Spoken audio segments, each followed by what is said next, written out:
Welcome to this edition of the News in English. My name is Sarah Shanhori. We'll start with the headlines. President Paul Kagame has urged Rwandans not to allow anyone to take the country back to where it was 31 years ago. Authorities in Greece say a massive wildfire on the island of Crete is mostly contained. And officials say that at least 27 people have been killed by severe flash flooding in the U.S. state of Texas.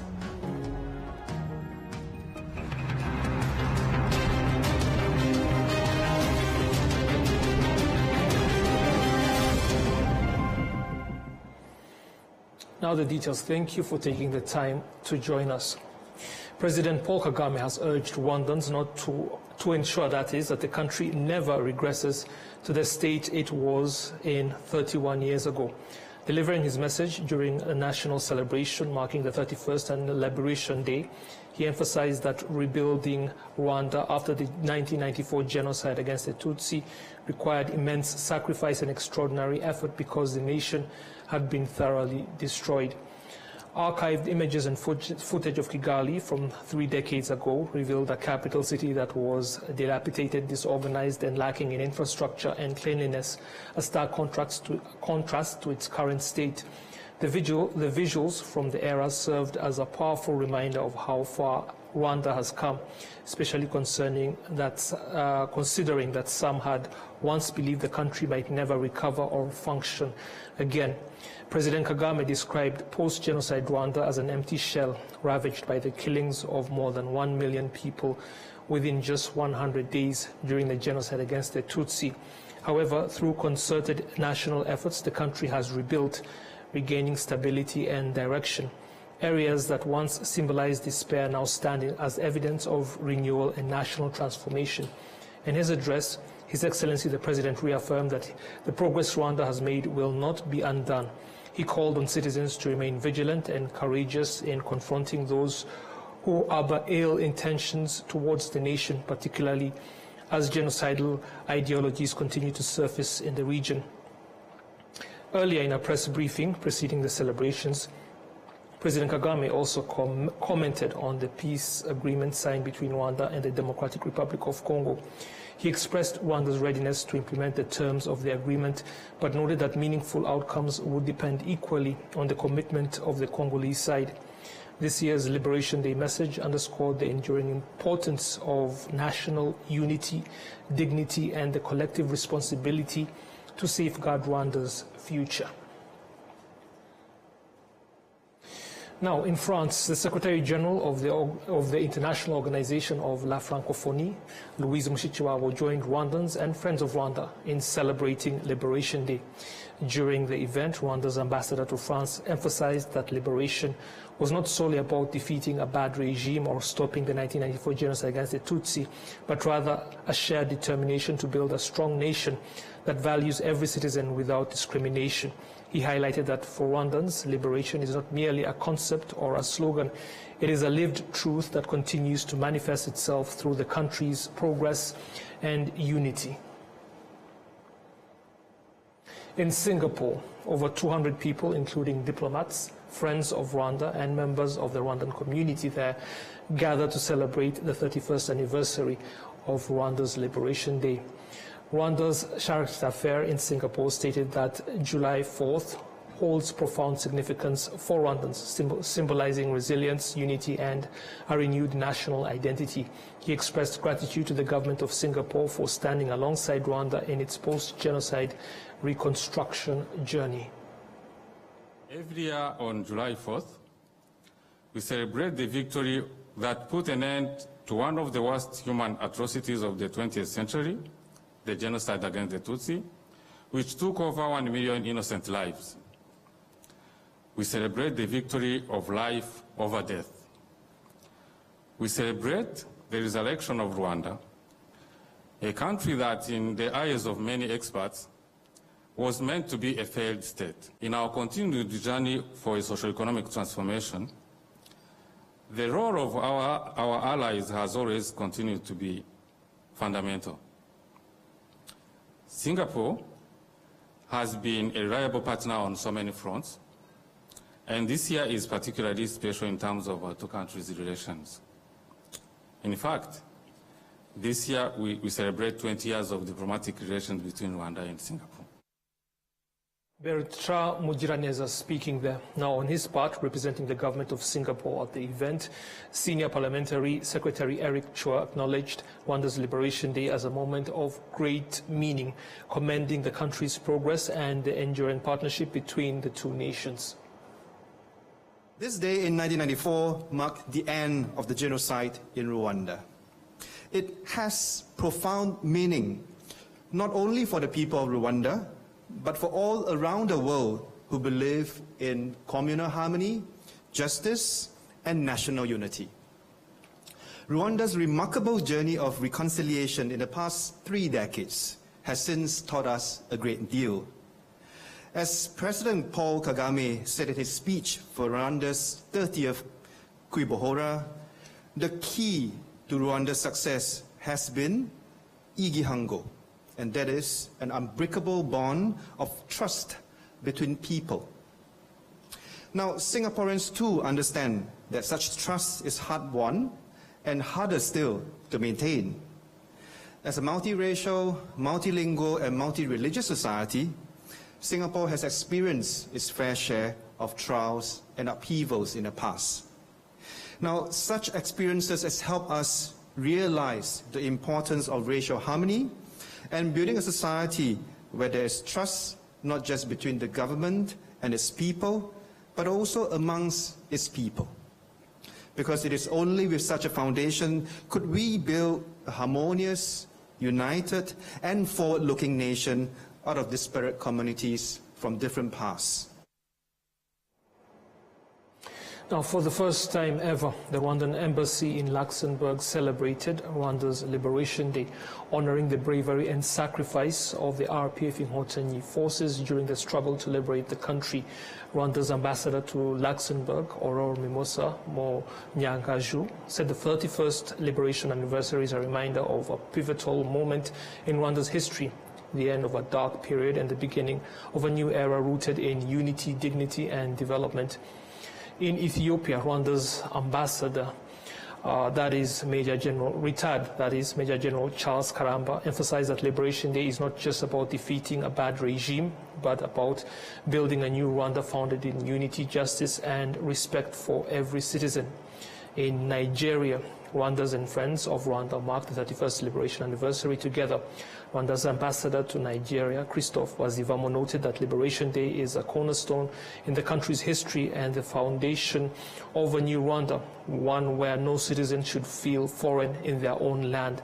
In Congo, Brazzaville, the celebration brought together Rwandans and various foreign guests, including Jean-Claude Gakoso, Congo's Minister of Foreign Affairs and Francophonie, along with members of the Congolese diaspora.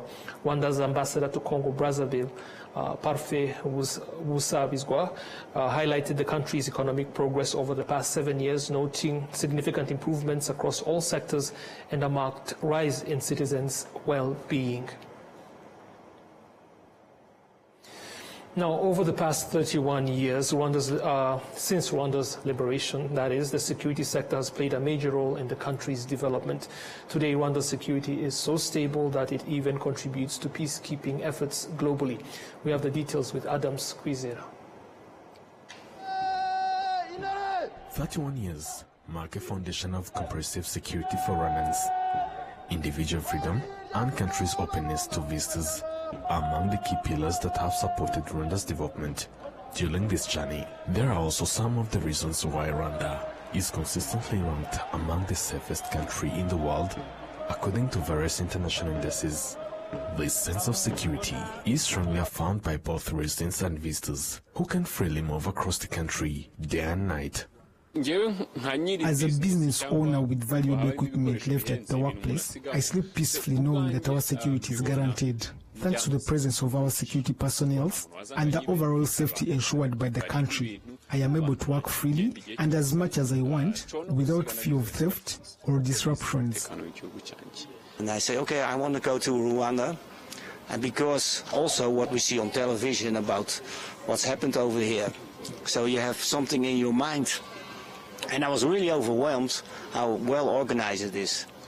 And so tomorrow we go to the Grand Memorial and to volcanoes. And earlier in 2017 I was a guerrilla trekking I've already seen. But it's really amazing. This comprehensive security extends to all regions of the country, to Isenye Strato and others.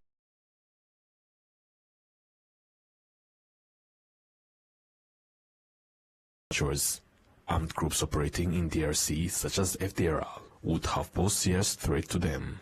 Hindori izirusha intambwe yaduhaye umutekano kubera yuko haduturanye n'umupaka wa Kongo. Our president has given us security. We live near in fear, constantly threatened by the FDLR. But now, thanks to the security in the place, we work freely and without worry. We cultivate our land with confidence.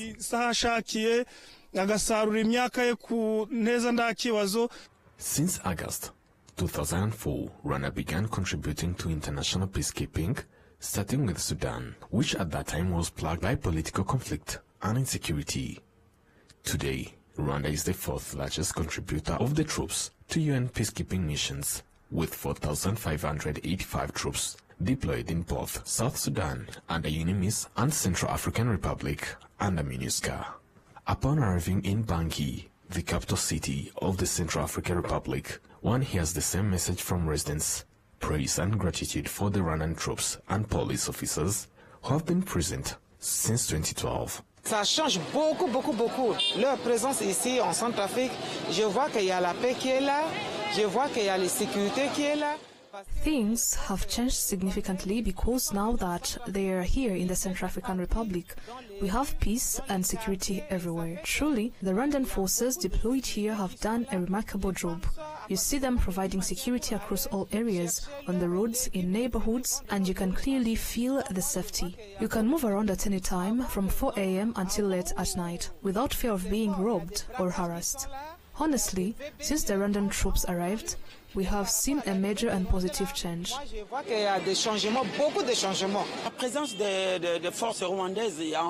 Rwandan forces here in the Central African Republic have truly given us a great deal of strength. Their presence is not new. They were here before and left behind a lasting positive legacy, as they were the ones who stopped the advance of the rebels. Given the recent challenges our country has faced, we went through very difficult times, but with the arrival of the Rwandan peacekeepers, hope has been restored. The force commander of MINUSCA, from their tests to the professionalism and effectiveness of the Rwandan forces, stating that wherever they are deployed, security is restored. As force commander, I'm extremely proud of what Rwandan contingents are doing in the mission. You will never hear any complaint, wherever they are. Why? It's because of the trust that they have. Two, it's because of the performance. You know, people want to see tangibles, not stories intangibles, no. Your performance will speak, and it's through your performance that you win the hearts and minds of the population. And this is what is going on. But we can see the impact, because they are not very far where they are deployed from here, in Damar. So we see what they are doing. I think they are contributing a lot also to the security situation.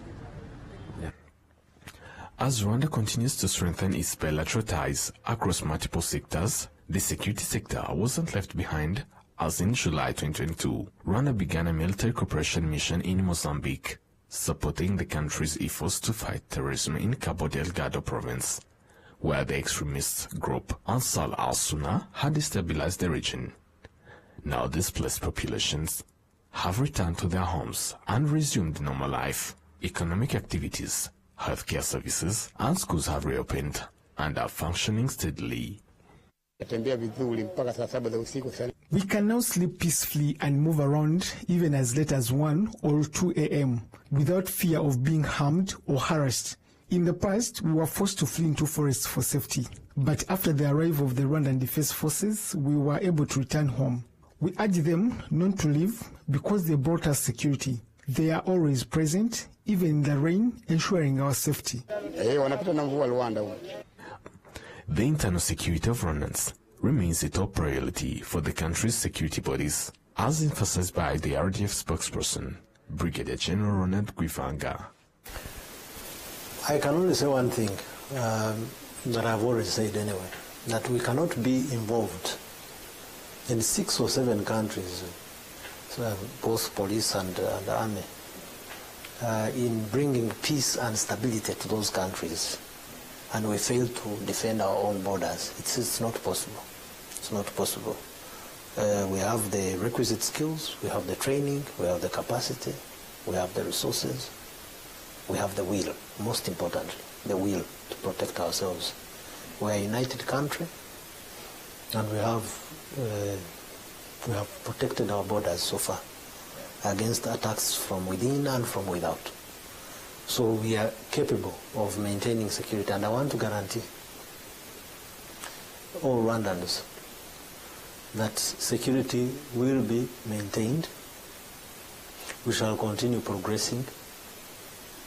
These actors who are trying to destabilize our country will not succeed, because we are a united country, and we are a country that operates on principles and values, and we have succeeded so far in meeting our expectations and securing our borders.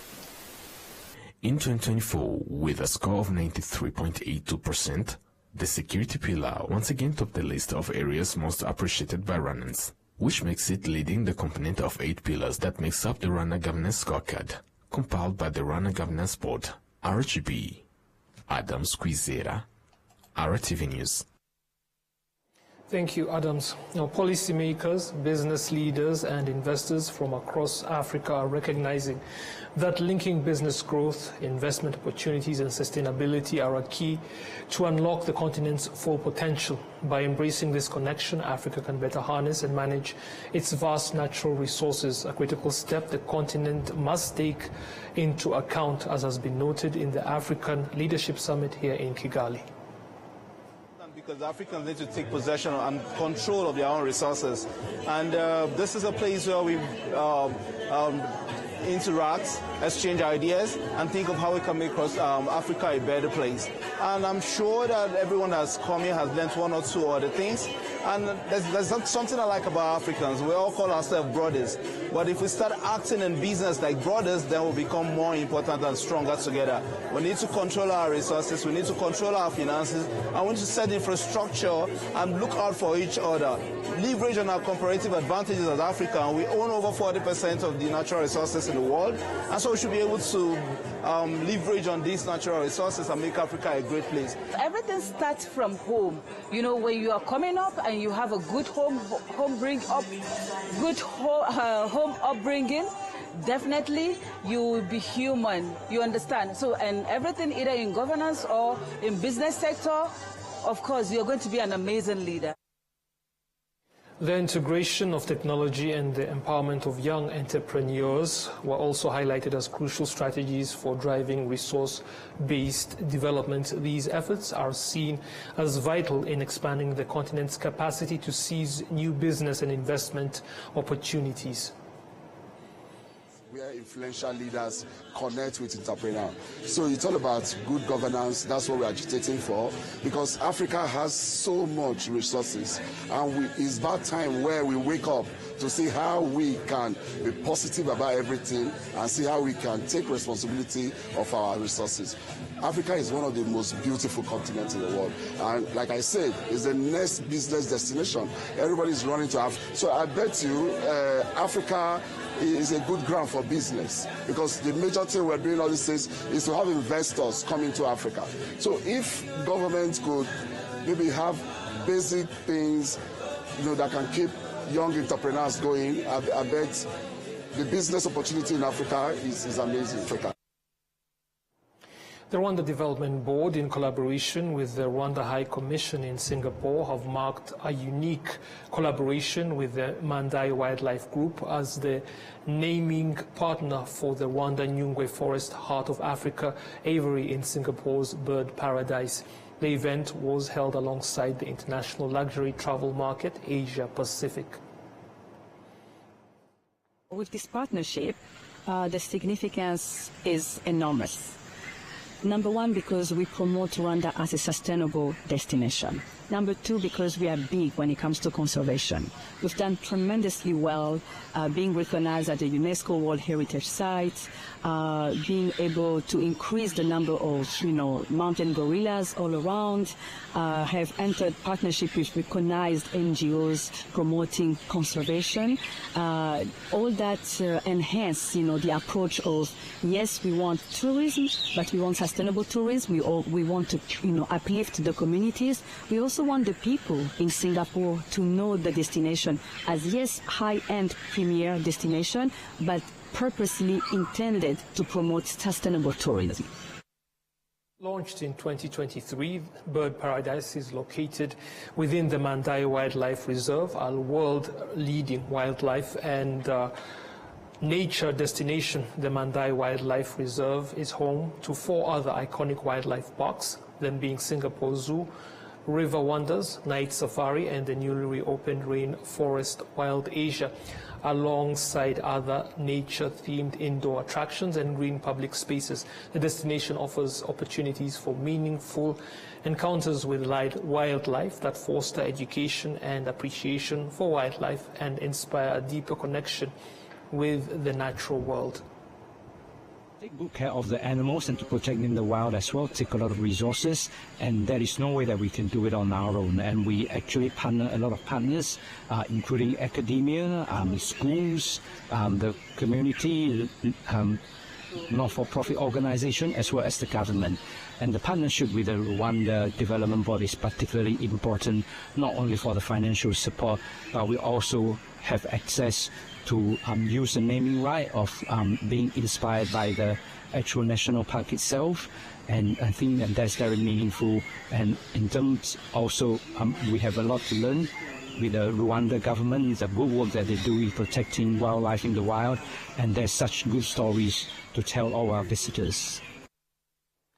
The event at the Mandai Wildlife Reserve brought together conservation experts, travel industry leaders and media to experience a taste of Rwanda's natural heritage and build new connections that will further position Rwanda as the heart of Africa and a top destination for luxury eco-tourism.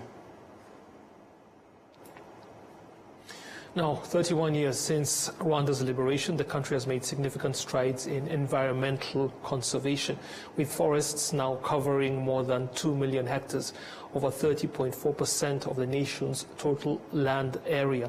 This progress includes the restoration of wildlife once on the brink of disappearance and Rwanda's recognition as a global model in banning single-use plastic and polythene bags. As we are celebrating the 31st anniversary, we're very grateful for what we have achieved so far. And I can just mention a few of them. And I remember when we have set an ambitious target during the Vision 2020. We have set an ambitious target at least of restoring 2 million hectares of land. That was under the Bond Challenge. And we have successfully achieved this goal because now we have at least 30.5% of the forest cover. And that is really a huge milestone that as Rwanda we are proud of, and as the Ministry of Environment we are proud of, although we still have to conserve and to keep it for sustainability. And another achievement, I think, it's the reintroduction of the Big Five, right? The Big Five, I think, in our national parks, this is really a major milestone for conservation, but also for tourism. So this is also another milestone that we have achieved during these 31 years. And perhaps our wetlands also, particularly the Rugezi wetland. This was a degraded wetland, and as we have tried and thrived to rehabilitate that wetland, we have seen benefits and environmental benefits, and through that we have seen again the hydropower production, we have seen the electricity generation. So this was also one of the successful achievements that we can reports, or we can be celebrating during this 31st anniversary. And yeah, I think also the plastic bags ban, that is also something that we are proud of, because it's positioning Rwanda as a clean and environmentally conscious nation. So this is also something we are proud of, and we've seen also benefits coming where we see the door opening for new industries, and such as recycling and other industries coming to bring in alternatives. So this is also something I think we can be proud of as an achievement. Beatrice Chiza, the Permanent Secretary in the Ministry of Environment, speaking to our colleague Francino Mutesi. Now, it should also be noted that by 1996, in the aftermath of the genocide against the Tutsi, Rwanda had lost around 65% of its forest cover due to soil erosion, hazardous logging, and poor land management in general. This loss severely impacted trees, soil quality, and biodiversity. In response, the government launched our nationwide reforestation campaign that resulted in over 2 million hectares of trees being planted. We're implementing different projects. One of them is the Volcanoes Community Resilience Project. It's a project that is coming to strengthen the resilience of the people in the northern province, especially the Vunga corridor. So this is a project where we are seeing the resilience of the people, the resilience of the ecosystem as well, and it's also coming to support people for disaster risk management, for water resources management, and promote also the green and resilient infrastructure. So I think this is something that is coming. It's a project that is coming to also support build the country's economy and build the resilience of our economy as well. But we also have another project which is coming along the Congo-Nile divide, which is also coming to build the resilience of the people, which is also coming to support for resilient agriculture, because it's an area where restoration is very much needed. So landscape restoration, agriculture, climate smart agriculture will be reintroduced. So this is also another project that I'm foreseeing that will be really a good achievement. And yeah, we also have the Green City. We have the Green City Kigali, which is also a project that is coming to support. It will be extended across 600 hectares in Kinyinya Hill. It will support us to understand what's a green city and what are the components of a green city. A green city is made of what in terms of resilience of infrastructure and in terms of resilience of the people and their livelihood. So this is also something that we are looking forward to see really in this coming year. Rwandans are very much involved because our involvement is 3 ways, let's say. Firstly, they're involved when we are conceptualized. When we conceptualize the project, when we are going to do the proposals, that's when they come in. Let alone even the policy, when we are putting in place policies or laws, they are also consulted. But specifically when it comes about project, when we start developing the project, that is when we involve them, because all the interventions on ground are their intervention, are their ideas. So we meet with the local leaders, we meet with the local people to understand what exactly could be the interventions in those areas. Because interventions come to kind of bring the solutions to the issues. And we can only know the interventions if they come in and tell us what are the issues. So that's the beginning.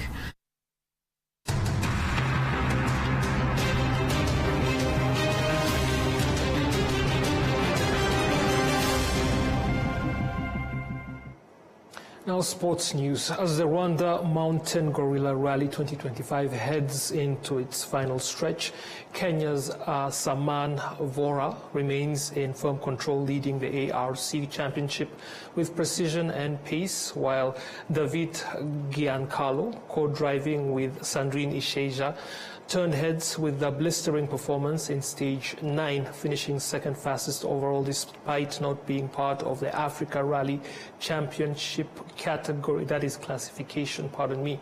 William Evans Mutawazi with more. As the Rwanda Mountain Golia Rally 2025 heads into its final stretch, partial and official classification for Leg 1 are ranking Kenya's Saman Vohara number 1, driving at an average speed of 107.6 kilometers per hour. Vendo Davide Giancaro and co-driver Isheja Sandrine are in the national class, which is generally considered lower than the FIA RC2. They outpaced many FIA class drivers, including several in RC2 and 3, thereby ranking second fastest overall, 41 plus seconds behind the leader. These are eyeing raising the Rwandan flag at the podium. We are doing well. We are second overall. Changed because other retired, but by the way, we are there. The car is going. We miss a little bit of power, but we are glad we started well, and let's go like this. Those guys from Kenya, they are superior. They have better cars or whatever. But let's come to the second. It will be, at least we can be on the podium and bring the Rwandan flag on the podium. This competition, unlike the previous ones, has had some of the drivers dropping out because of mechanical challenges and accidents. Karan Patel and co-driver Khan to Save crashed their car during the second stage after winning the first, bringing them to the end of the competition. We managed to win the first stage in the morning, and in the second stage, unfortunately, our rim broke, so we went off one of the corners and we crashed. So for now we are out, and that's the end of our rally in Rwanda. For the national competition, Rwandan teams also faced a number of difficulties which affected their performance. They are now banking on recovering the time lost today in the final stages tomorrow. Generally speaking, teams are performing well. It's a fierce competition. It's an African Rally Championship. You can understand the level of the challenge. Rwandan teams, generally speaking, as of now, we are in the middle. As you could notice, the entries for this year's edition, they are so high. So we have very high-level African Rally champions participating in this rally. And we have some very good drivers from Uganda, Tanzania, and local ones. So our strategy definitely is to keep on recovering the time that we lost today and to regain our top 5 position, and probably better, we'll see. As engines cool and dust settles on stage 9, all eyes will be on what the final stretch will look like and which teams, both at the level of African Rally Championship and National Championship, will step onto the podium. William Evans, RwandaTV News.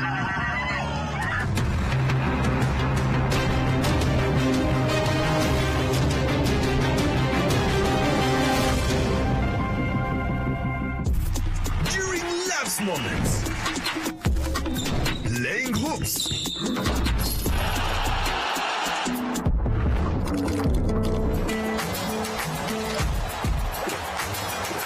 Giving away.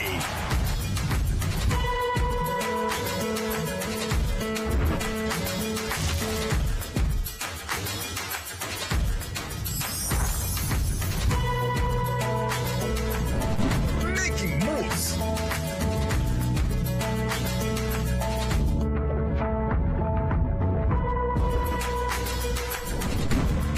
Breakfast with family. Inyanje is always there. Whatever the occasion, whatever the moment, always ask for Inyanje. Nyiri muto arababwiraga data bati ntabwo wagira umukamo mwinshi utunze inka imwe, ariko nigeze acika intege.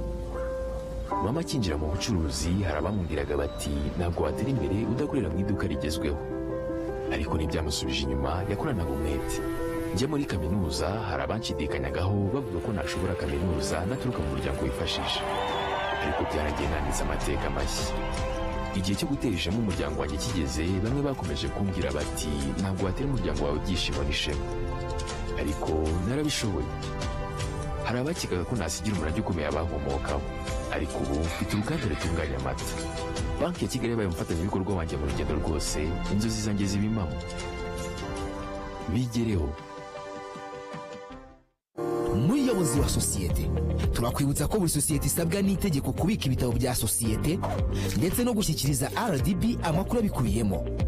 Ibyo bitabo birimo igitabo cy'abanyamigabane, icy'abagenewe inyungu ku migabane, inyandiko y'amakuru ya sosiyete, ibaruramari ngarukamwaka n'izindi. Gutanga amakuru y'ugenewe inyungu ku migabane wanyura kuri bo.rdb.rw,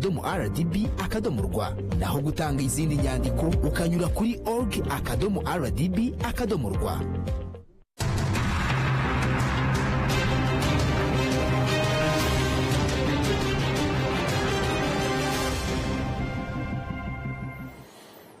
Welcome back, and now news from elsewhere around the world. Authorities in Greece say a massive wildfire on the island of Crete is mostly contained. The blaze broke out on Wednesday and quickly spread to the island's southeastern coast. Officials say some 5,000 residents and tourists were forced to evacuate their homes. But with dry, windy weather conditions continuing, the threat may not be over yet. DW with more.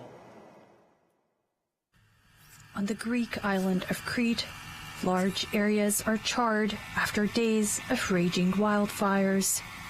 Thousands of tourists and residents have been forced to evacuate as firefighting teams continue to work around the clock. Some fires have been brought under control, but officials warn they could reignite. Hot, dry winds are making conditions unpredictable. All night long there was heavy fire, lots of smoke, danger, shouting, chaos, the whole story. But what could we do? We had strong winds. Another fire broke out near the capital, some 30 kilometers east of Athens. Residents received emergency alerts to evacuate as flames approached residential areas. The fire that broke out earlier in the municipality of Koropi spread in an extremely aggressive manner, burning several houses in its path. However, firefighting forces remain strong. Even at this hour, reinforcements are being deployed. We have many units stationed at the site, and aerial resources have significantly contributed to the effort. With temperatures expected to rise further over the weekend, authorities remain on alert amid fears of new fire outbreaks.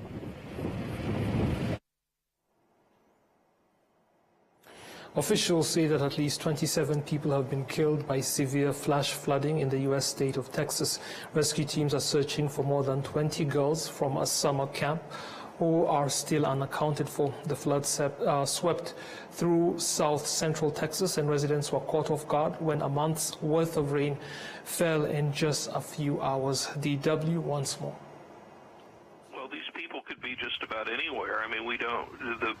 These floodwaters, obviously, because they came about so quickly and so powerfully, they could have, pushed these people just about anywhere.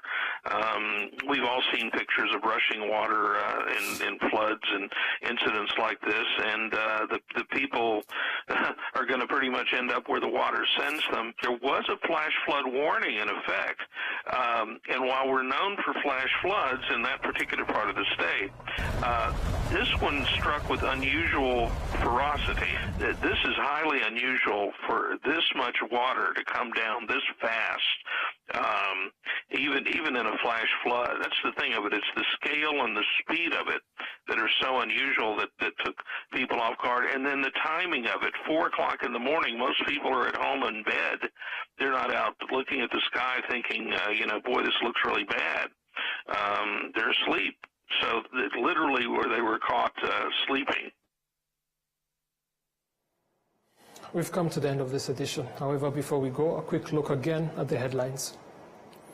President Paul Kagame has urged Rwandans not to allow anyone to take the country back to where it was 31 years ago. Authorities in Greece say a massive wildfire on the island of Crete is mostly contained. And officials say that at least 27 people have been killed by severe flash flooding in the U.S. state of Texas.